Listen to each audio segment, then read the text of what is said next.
And today we're here with Paul Kennedy, who is, well, first of all, we're traveling to Hanoi. Paul is in Vietnam, and it's actually 9 a.m. where I'm at on the East Coast, but it's 9 p.m.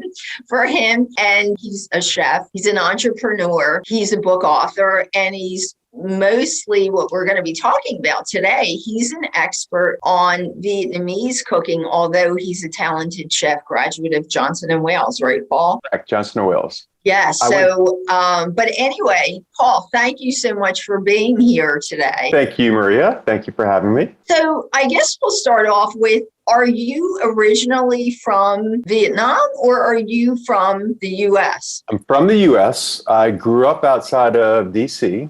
in Virginia, Northern Virginia. Okay. Moved to Charleston. So I went to Johnson & Wales before they moved their campus to Charlotte. Okay. And then I went up to New York, which is where I was before coming here. Okay. And that, it doesn't matter. The only reason I was asking that, because I was going to ask you, so how did you find yourself in Vietnam? I took a birthday trip that got extended by choice, spontaneity, and I decided to just keep traveling. And when I got to Hanoi, I decided to stay. There you go.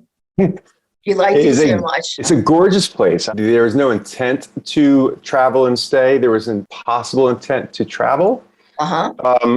To extend my vacation. I did do that, but I didn't think I would not go back. Wow. And I'm on my fourth year, 3.5 years. And I know before we get into cooking the Vietnamese cuisine, you told me that you opened up, is it a hotel or a hostel there? Well, pre-COVID, they're on pause now, but when I got to Hanoi, I first opened a hostel, and then I opened a hotel, and then I opened a travel agency. Oh, but we have no travel.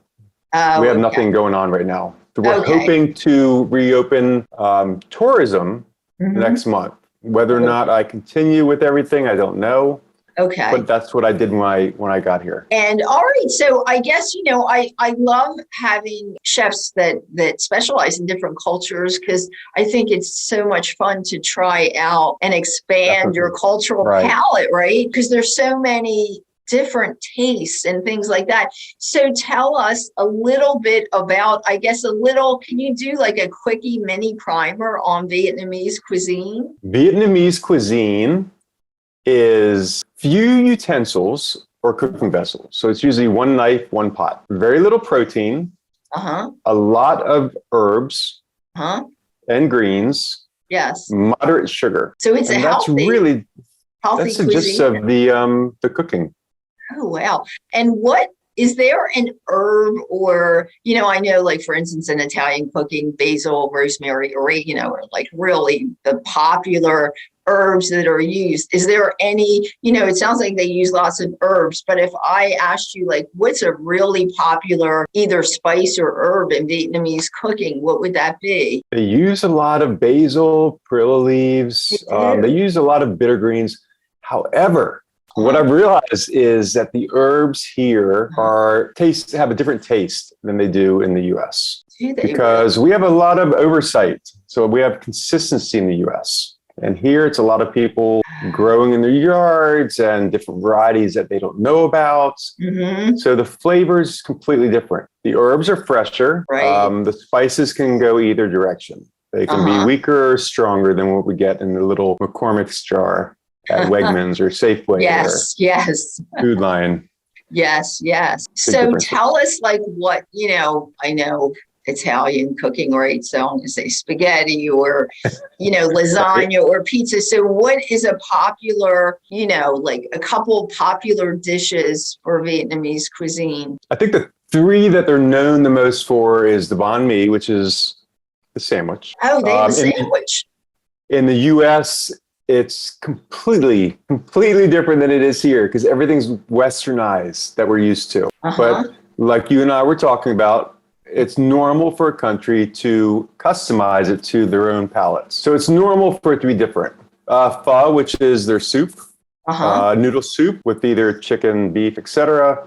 Huh? And the third one's spring rolls. Oh, Those three spring are rolls. So everybody, most so common. tell me, because I know, in America, they Westernize, they really like, it's really Italian American cooking in most restaurants. And I know Chinese stuff is kind of like Chinese American. It's not Right. real Chinese. So the spring rolls, is there a difference from the spring rolls we would have in Vietnam to say the stuff they serve here in the US? Definitely, because again, the herbs are heavy on the herbs here. So in the US, you'll see dishes with a lot of salads on the side. Not necessarily the spring rolls, but in general, Right. that's how we eat our greens. Here, they eat their greens in the dishes, in the actual course, So the entree. in the spring roll, there's A more lot green, of herbs. a lot A more lot of herbs. herbs. But it's funny you mentioned the lasagna because I tried making that here. First of all, I had spaghetti here at restaurants, and it's nothing like the spaghetti we're used to. It's so sweet. But I tried making lasagna to, again, share what, some of the dishes that we make in the US. Yes. And you can't even source the ingredients to make it correctly. Oh, you're kidding. It's just impossible. You can't buy 80/20 meats. You can't buy lasagna noodles are the only thing that you could probably source that's similar. So what about like flour? The flour, like even 00 flour, can you get that type of flour there? Well, you would never find something labeled like that. You would find typically flour bought, it would be in a large unmarked container. And your guess is as good as theirs as to what kind of flour it is. Oh, wow. Baking flour, it could be anything. And the same with baking. They just don't know what baker's sugar is or the difference between that and confectioner. They just don't know. Wow. Because they don't need to. So desserts, what is a typical dessert? I guess I should have asked that then. What's a typical dessert? They have these desserts that have pork floss and egg yolks. Oh, wow. So they'll incorporate proteins into their desserts as well. So I remember no brownies or big chocolate cakes or anything like that. The cakes they don't like as sweet. They do moderate sugar across the board.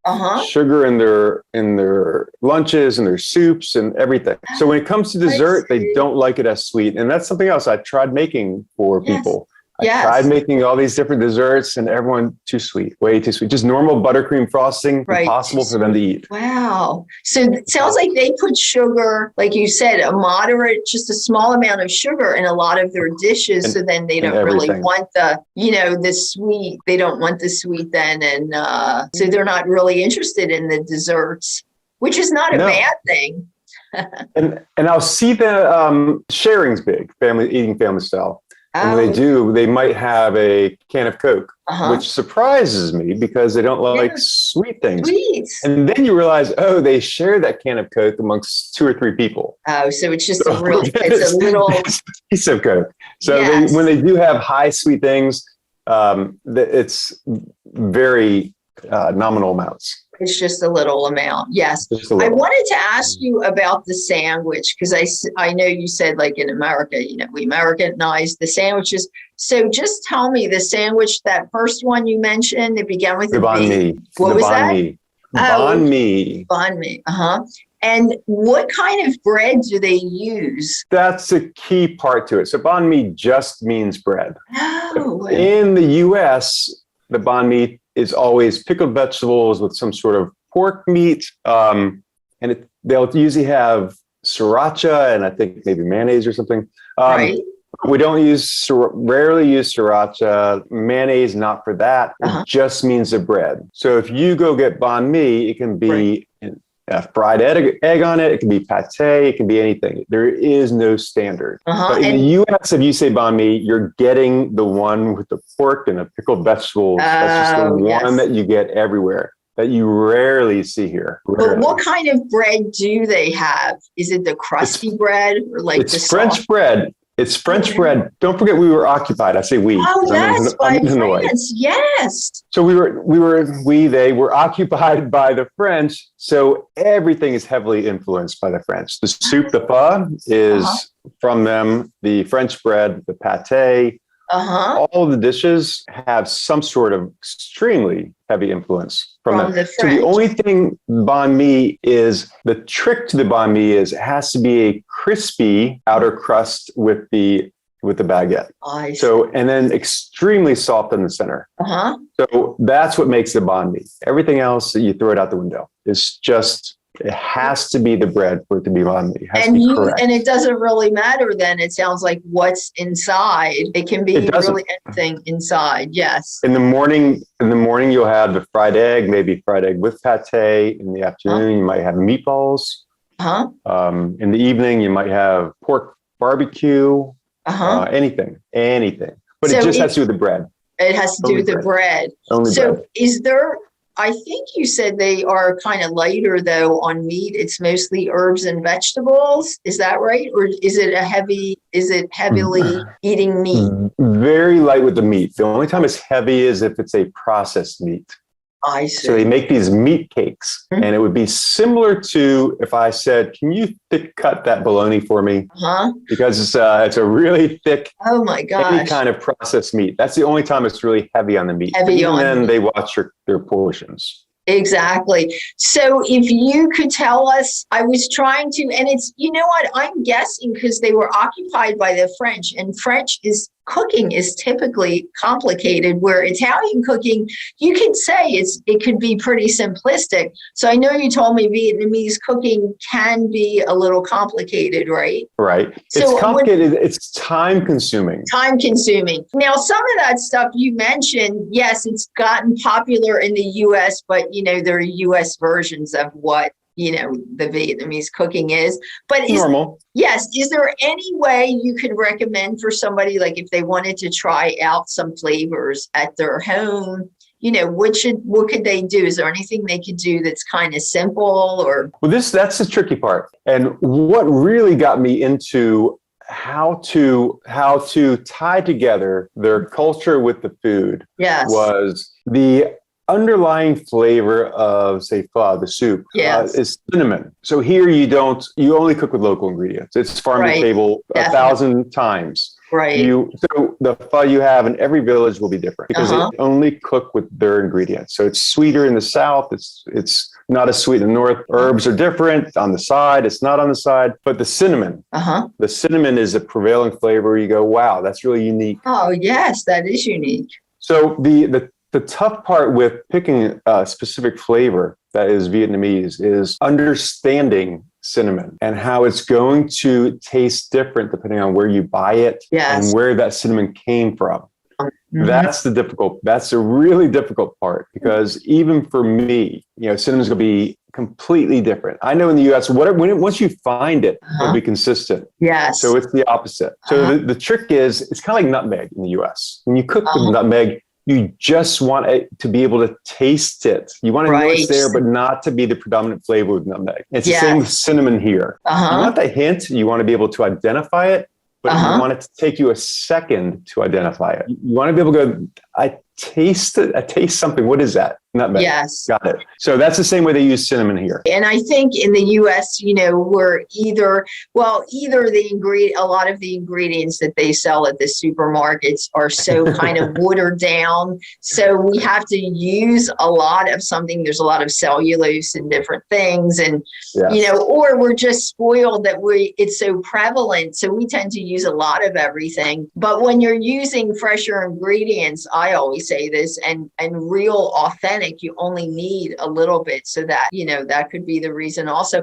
So I know you have a book coming out. When is it supposed to be out? Do you know yet? Don't have the exact date. We're hoping the end of this year. Okay. And I know with everything going on, I have a book coming out too, and things are always getting pushed back and all kinds of, so we can look for your book. And is that going to marry sort of the culture with the recipes? Also tell us a little bit about the culture, or just mainly the recipes? It is. I'm trying to make it a book that you can flip through, a coffee table book. Yes. So it has recipes, authentic Vietnamese recipes, but it also has a little bit of tidbits about Vietnam. Because we really don't know. Most people in America don't know. Outside of Vietnam War, they don't know much about it. And they think you need a machete to get to your hotel because, but it's just, Hanoi is a city. It's almost as big as New York. It has mid-rises versus high rises, but there's still about 9 million people here. Oh, wow. So It's still a city, but it's different. And understanding the culture, once you understand the culture, you understand the people. And it's the same with the food, learning through the food. I think you agree with that. I always think it's so important. I love it that you're going to have tidbits because it's really important. Many of these cultures, have their culture is so tied to the food. And that's what also makes it so interesting. And it's just really an experience because you're actually experiencing culture. So I think that's a really, really important part also. So I want to ask you this question. I usually ask this to my guests. I forgot to tell you. Sorry about it. This is difficult. Here's the difficult part. No, I just always ask because you're a chef. So food must mean something to you. What does food mean to you? Food means something I can say. It means something completely different now that I have lived in Hanoi. Completely different. Yeah. It's not a pleasant story, but I've got to tell you, I hope this is okay. Yes. It's not gory. Oh, okay. So I saw a fatal accident recently. So it's a sad story here in Vietnam with, everyone pretty much rides motorbikes. Okay. But I saw they had a couple of kilos of rice in the back and the rice spilt.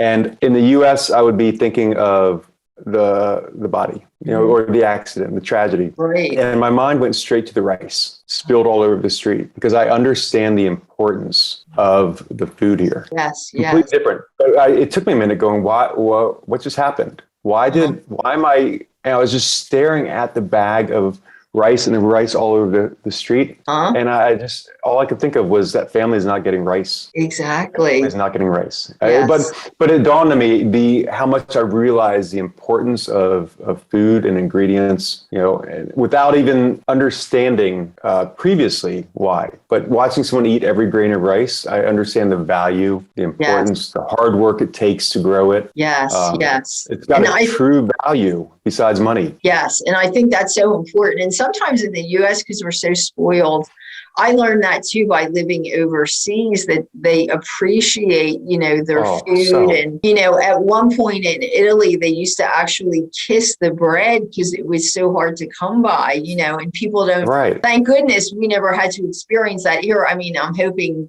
people don't. Obviously, some people have, but most cultures really respect food. So I thank you. That's a beautiful answer. Thank you. That's great. So Paul, I know you have a website too, where people can find recipes, right?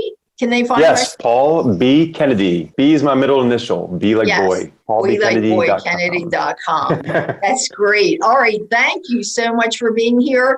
And hopefully we'll get to have you come back when your book is out and you can share some more with us. Sounds great. Thanks so much for having me, Maria. Thanks for being here. Thank you. Great talking to you. You too.